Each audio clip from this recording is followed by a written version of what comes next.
তপতি বড় হইয়া উঠিল। মেয়েদের বিবাহের বয়স সম্বন্ধে আধুনিক জন্য বাধা ধরা নিয়ম নাই, তথাপি একমাত্র কন্যার বিবাহটা একটু শীঘ্রই দিবার ইচ্ছা মিস্টার শঙ্কর চ্যাটার্জির। সম্বন্ধ পাকা এবং দিনও স্থির হইয়া গিয়াছে, বাকি শুধু বিবাহটাই। তপতি এবার বিয়ে পরীক্ষা দিবে, তাহারই জন্য ব্যস্ত সে। বিবাহের নামে বাঙালি মেয়েরা যেরূপ উচ্ছ্বসিত হইয়া ওঠে, তপতির তাহা কিছুই হয় নাই। কেন হয় নাই জিজ্ঞাসা করিলে সে বলিবে, বাপ মার হাতে দেওয়া অনিবার্য শাস্তি যখন লইতেই হইবে, তখন ভাবিয়া লাভ কি?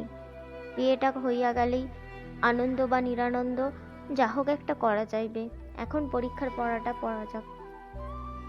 কিন্তু ইহাতে ভাবিবার কিছুই নাই। তপতির জন্য ভদ্রবংশের জনৈক শিক্ষিত এবং সুন্দর যুবক প্রস্তুত হইতেছেন, আর তপতি তাহাকে দেখিয়াছে। বিবাহের পর যুবকটি বিলাত পাঠান হইবে পূর্তবিদ্যা শিখিবার জন্য, ইহাই মিস্টার এবং মিসেস চ্যাটার্জির ইচ্ছা। এই তপতি শিক্ষিতা, আধুনিকা এবং প্রগতিবাদিনী, উহাকে লাভ করিবার জন্য সোসাইটির কোন যুবক না সচেষ্ট। দিনের পর দিন তপতিকে ঘিরিয়া তাহারা গুঞ্জন তুলিয়াছে, গান করিয়াছে, গবেষণা করিয়াছে তপতির ভবিষ্যৎ লইয়া। হ্যাঁ, তপতি অনিন্দা, অনবদ্যাঙ্গী, অসাধারণীয়া, কিন্তু এহেন তপতিকে লাভ করিবে মাত্র একজন, ইহা সহ্য করা অপরের পক্ষে অত্যন্ত কঠিন। কিন্তু উপায় কি? ধনী পিতা তাহার যাহাকে উপযুক্ত মনে করিবেন, তাহারই হাতে কন্যাদান করিবেন, অপরের তাহাতে কি বলিবার থাকিতে পারে? মিস্টার চ্যাটার্জির তপতি নিবাস নামক নবনির্মিত বিশাল প্রাসাদে মহাসমারোহে বিবাহোদ্যোগ চলিতেছে। বর এখনো আসিয়া পৌঁছই নাই, কিন্তু বরযাত্রীগণ প্রায় অনেকেই আসিয়াছেন এবং খাইতেছেন। রাত্রি প্রায় 10টা। অতি মলিন ছেঁড়া একটা কামিজ গায়ে, মাথার চুল সম্পূর্ণভাবে মুণ্ডিত একটি যুবক আসিয়া মিস্টার চ্যাটার্জির সহিত দেখা করিতে চাহিল। বিবাহ সভায় এরূপ অতিথি কেই বা পছন্দ করে, কিন্তু যুবক দেখা করিবেই। মিস্টার চ্যাটার্জি কন্যা সম্প্রদানের জন্য প্রস্তুত হইয়াছিলেন, তথাপি যুবকের সহিত সাক্ষাৎ করিতে নিজের খাস কামরায় নামিয়া আসিলেন। একখানি জীর্ণ দলিল বাহির করিয়া যুবক বলিল, আমার বাবার বাক্সে এই দলিলখানি পেয়েছি, এটা আপনার, আর সম্ভবত দরকারি, দয়া করে গ্রহণ করুন। মিস্টার চ্যাটার্জি বিস্মিত হইয়া বলিলেন, তুমি মহাদেবের ছেলে? এত বড় হয়েছ? বসো বাবা, আজ আমার মেয়ের বিয়ে, এখানেই খেয়ে যাবে। আমার কিন্তু অন্যত্র কাজ ছিল। যুবক সবিনয়ে জানালো, তা থাক, কাজ অন্যদিন করবে, বসো। মিস্টার চ্যাটার্জি দলিলখানি গ্রহণ করিলেন। সত্যই দরকারি দলিল। যুবককে আর একবার বসিতে অনুরোধ করিয়া তিনি ভিতরে গেলেন। বর আসিয়াছে এবং বরের পিতা তাহার জন্য অপেক্ষা করিতেছেন। মিস্টার চ্যাটার্জি আসিতেই তিনি বলিলেন, পণের টাকাটা আমায় দিন, তারপর ছেলে আপনার, যা খুশি করবেন তাকে নিয়ে। হ্যাঁ বেয়াই মশাই, কাল পরশুই আপনার টাকাটা দিয়ে দেব। কেন? আজই দিয়ে ফেলুন না, ছেলে তো আমি বেচেই দিচ্ছি, নগদ কারবারই ভালো। এরকম কথা কেন বলছেন বেয়াই মশাই? মিস্টার চ্যাটার্জি অত্যন্ত আহত হইয়া জিজ্ঞাসা করিলেন। বলছি যে আমার যে নগদ 50,000 টাকা দেবার কথা, সেটা দিয়ে ছেলেকে আপনার নিজস্ব করে নিন। আমি নগদ কারবারই ভালোবাসি।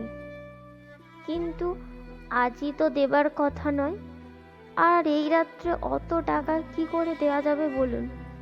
নগদ টাকাটা কাল নিলে কি ক্ষতি হবে আপনার? ওসব চলবে না চাটুর্যে মশাই, টাকা না পেলে আমি পাত্র উঠিয়ে নিয়ে যাব। উঠিয়ে নিয়ে যাবেন? বিরাট বিবাহ সভা স্তম্ভিত হইয়া গেল। সভ্য শিক্ষিত সমাজে এরূপ একটা কাণ্ড ঘটিতে পারে কেহ কল্পনাও করে নাই। মিস্টার চ্যাটার্জি রুদ্ধরোষ দমন করিয়া কহিলেন, আচ্ছা যান উঠিয়ে নিয়ে, টাকা দেব না। হেমে চলে এসো বলিয়া বরকর্তা ডাক দিলেন। বর তৎক্ষণাৎ সুরসুর করিয়া উঠিয়া আসিল। বরকর্তা মিস্টার চ্যাটার্জিকে উদ্দেশ্য করিয়া বলিতে লাগলেন, ফাঁকি দিয়ে বিয়েটা সেরে নিয়ে কাল উনি আমায় কলা দেখাবেন, ওসব চলবে না। চাটুর্য মশাই, আমার পণের টাকাটা ফেলে দিয়ে মেয়ে জামাই নিয়ে যা ইচ্ছা করুন। আপনি তো ধনী, টাকাটা না দেবার কি কারণ থাকতে পারে? টাকা দেব না, মিস্টার চ্যাটার্জি সরসে বলিয়া উঠিলেন। আচ্ছা, তাহলে হেমেন চলে এসো। বর ও বরকর্তা উঠিয়া গেলেন। সভাস্থ সকলে আহ, কি করেন ঘোষাল মশাই, বসুন বলিয়া উঠিলেন। কিন্তু মিস্টার চ্যাটার্জি দারোয়ানকে ডাকিয়া বলিলেন, ওরা বেরিয়ে গেছেন? বেশ, গেট বন্ধ করে দাও, আর যেন না ঢোকেন। সকলে অবাক হয়ে গেল। মিস্টার চ্যাটার্জি খাস কামরায় আসিয়া ডাকলেন, তোমার বিয়ে এখনো হয়নি তো বাবা? আজ্ঞে না। কেন? এসো, তোমার বাবার সঙ্গে আমার এক কথা ছিল, তোমাকে আমার জামাই করব। এতদিন ভুলেছিলুম, তাই ঈশ্বর আজ ঠিক দিনটিতে তোমায় পাঠিয়ে দিয়েছেন। এসো বাবা। আমি আমি কি আপনার মেয়ের যোগ্য? ঘণ্টাখানেকের মধ্যে অসামান্য সোসাইটি গার্ল তপতী চ্যাটার্জির সহিত এক নিতান্ত দীনহীন ব্রাহ্মণ যুবকের বিবাহ হইয়া গেল। তপতীর পুরুষ বন্ধুরা, যাহারা কৌশলেই বিবাহ পণ্ড করিবার জন্য ঘোষাল মশাইকে টাকা চাহিতে বলিয়াছিল, বুঝাইছিল যে মিস্টার চ্যাটার্জির মতলব ভালো নয়, তাহারা নীরবে দাঁড়াইয়া দেখিল। তপতীকে গ্রহণ করিবার জন্য তাহাদের কাহাকেও ডাকা হইল না। পরদিন সকালে কুচণ্ডিকার পর বরকে জিজ্ঞাসা করা হইল, বাবাজি কতদূর পড়াশোনা করিয়াছ? উত্তরে তপনজ্যোতি জানাইল, অকালে পিতৃবিয়োগ হওয়ার স্কুল হইতে তাহাকে বিদায় গ্রহণ করিতে হইয়াছে। অবশ্য নিজে বাড়িতে সে তাহার পর যৎকিঞ্চিৎ লেখাপড়ার চর্চা করিয়াছে। পিতৃবিয়োগের পরবৎসরী মাতৃবিয়োগ হয় সে অনাথ হইয়া নানা স্থানে ঘুরিয়া বেড়াইছে। সম্প্রতি গয়ায় পিতৃতর্পণ শেষ করিবার সময় পিতা বাক্সের কাগজপত্রাদি নদীর জলে বিসর্জন দিতে গিয়া মিস্টার চ্যাটার্জির দলিলখানি দেখিতে পায় এবং উহাই তাহাকে এখানে আসিতে বাধ্য করে। শুনিয়া সকলেই স্তম্ভিত হইয়া গেল। তপতী চ্যাটার্জির মতো সুন্দরী শিক্ষিতা বিয়ে পড়া মেয়ের এই কি উপযুক্ত বর? মেয়েরা নাসিকা কুঞ্চিত করিলেন। পুরুষেরা সান্ত্বনা সুরে বললেন, যা হবার হয়ে গেছে, ওকে তো চাকরি করতে হবে না, সই করতে পারলেই চলে যাবে। তপতীর সমবয়সী বন্ধুগণ সামনে সহানুভূতি জানাইয়া অন্তরালে বলিল, আচ্ছা হয়েছে, যেমন অহংকারী মেয়ে। তপতী নিজে কিছুই বলিল না। গত রাত্রে ব্যাপারটার আকস্মিকতা তাহাকে প্রায় বিহল করিয়া দিয়াছিল। ভাবিতে ভাবিতে কখন সে ঘুমাইয়া পড়িয়াছিল, বরের সহিত আলাপ করা হইয়া ওঠে নাই। পিতা তাহাকে নিশ্চয়ই অযোগ্যের হাতে দিবেন না, ওই বিশ্বাসী ছিল। কিন্তু আজ সমস্ত শুনিয়া পিতার বিরুদ্ধে তাহার মন বিদ্রোহী হইয়া উঠিল। কিন্তু এখন আর কিছু করিবার নাই। ফুলশয্যার রাত্রে সুসজ্জিত প্রকোষ্ঠের সংলগ্ন বারান্দায় একখানা সোফা পুষ্পপত্র দিয়া সাজানো হইয়াছে। চন্দ্রালোকে তাহা স্নিগ্ধ হইয়া বরবধূর অপেক্ষা করিতেছে। তপনজ্যোতিকে আনিয়া সেখানে বসানো হইল। 2-4 জন রসিকা তাহার সহিত রহস্যলাপের চেষ্টাও করিল, কিন্তু তপনজ্যোতি বিশেষ কোনো সাড়া দিল না। সকলেই বুঝিল পাড়া গায়ের ছেলে, কথা কহিতে জানে না। বিরক্ত হইয়া সকলে চলিয়া গেল। তপনজ্যোতি তখন ভাবিতেছিল, যাহাকে সে বিবাহ করিয়াছে, কেমন সে, তপনজ্যোতিকে সে গ্রহণ করিতে পারিবে কিনা। মন তাহার এতই উন্মনা হইয়া উঠিয়াছে যে অন্য কাহারও সহিত কথা বলা প্রায় অসম্ভব হইয়া পড়িয়াছে। অধীর চিত্তে সে বধূর অপেক্ষা করিতে লাগিল। সঙ্গীগণ তপতীকে লইয়া আসিল। তপনের হৃদয় নবরা বধূর মতো দুরু দুরু করিতে লাগিল। তপতী কিন্তু সঙ্গীগণকে দরজা হইতেই বাহির করিয়া দিয়া ঘরে ঢুকিল এবং যে বারান্দাটুকুতে বর বসিয়াছিল তাহার ও ঘরের মধ্যকার দরজাটি সজোরে বন্ধ করিয়া যেন তপনকে বুঝাইয়া দিল যে শয়নকক্ষে বরের প্রবেশ নিষেধ। কাচের সার্জের মধ্যে চাহিয়া তপন দেখিতে লাগিল তপতী শয়নের বেশ পরিধান করিল। তারপর উজ্জ্বল আলোটা নিভাইয়া দিয়া স্নিগ্ধ নীল আলো জ্বালাইল এবং সটান শয্যায় লুটাইয়া পড়িল। তপন স্তম্ভিত। অনেকক্ষণ পর তাহার মনে হইল হয়তো তপতি জানে না যে সে এখানে বসিয়া আছে।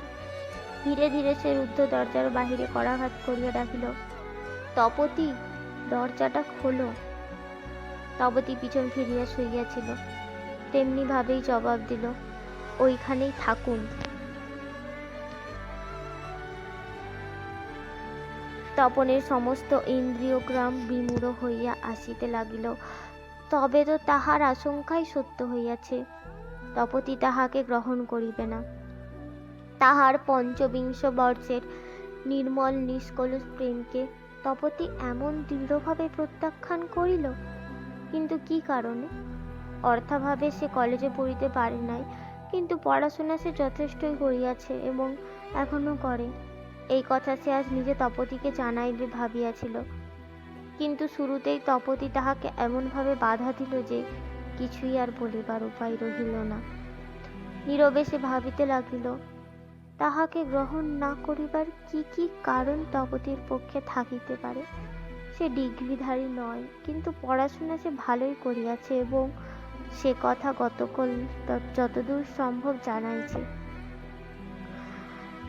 দ্বিতীয়, সে পল্লীগ্রামে জন্মিয়াছে, কিন্তু সে তো শহরবাসের অভিজ্ঞতাও লাভ করিয়াছে। তৃতীয়, ব্রাহ্মণত্বে গোড়ামি তাহার একটু বেশি। তপতি কথা মনে করিতে পারে, কিন্তু বিয়ে পড়া মেয়ের পক্ষে কাহাকেও কিছুমাত্র চিনিবার চেষ্টা না করিয়াই একটা বিরুদ্ধ ধারণা করা কি ঠিক? তপনের চেহারা এমন কিছুই খারাপ নয় যে তপতির চক্ষু পীড়িত হইবে, বরং চেহারার প্রশংসায় তপন এত বোধকাল শুনিয়াছে। তবে হইল কি? স্নিগ্ধ জ্যোৎস্নালোকে তপনের দুটি চক্ষু জ্বালা করিয়া উঠিল। জীবনের কত স্বাদ, কত আশা আজই বুঝি চূর্ণ হইয়া যাইতেছে। তপনের অন্তর বেদনা যেন শিশিরে শিশিরে ঝরিতেছে, কিন্তু এই গভীর বেদনাকে এত শীঘ্র বরণ করিয়া লইবে তন না, আর একবার চেষ্টা করিয়া দেখা যাক। তপন বলিতে চাহিল, ওগো, তুমি যাহা মনে করিয়াছ তাহা আমি নহি। আমায় সুযোগ দাও, আমি তোমার যোগ্য হইবার চেষ্টায় জীবন পাত করিব। তপন পুনরায় উঠিয়া দেখিতে লাগিল তপতির শয্যালুণ্ঠিত সুকোমল দেহখানি। তপতি ঘুমাইয়া গিয়াছে। সুদীর্ঘ বেণী দুটি পিঠের উপর দিয়া নামিয়া কোমরের নিচে তলাইয়া গিয়াছে, যেন সর্প তাহাকে পাহারা দিতেছে। চকিত তপনের মস্তকে একটি বিদ্যুৎ চিন্তা খেলিয়া গেল। তবে হয়তো যাহার সহিত তপতির বিবাহ হইল না তাহাকেই সে ভালোবাসে। কিন্তু ভাবিতে গিয়া তপন অন্তরে শিহরিত হইয়া উঠিল। যুগ সঞ্চিত হিন্দু সংস্কার গঠিত তাহার মন যেন কোন অতল বিষসাগরে ডুবিয়া যাইতেছে। এ কি হইল? তাহার সুনির্মল জীবনে এ কার অভিশাপ? সে তো ইহা চাহি নাই। ধনী কন্যাকে বিবাহ করিবার লোভ তাহার কোনোদিন ছিল না। কিন্তু যাক, তপন স্থির করিয়া ফেলিল, তপতিকে কিছুই বলবে না সে। তাহার বাঞ্ছিতকে, যদি অবশ্য তপন ব্যতীত অপর কেউ তাহার বাঞ্ছিত হয়, ফিরিয়া পাইতে তপন সাহায্যই করিবে।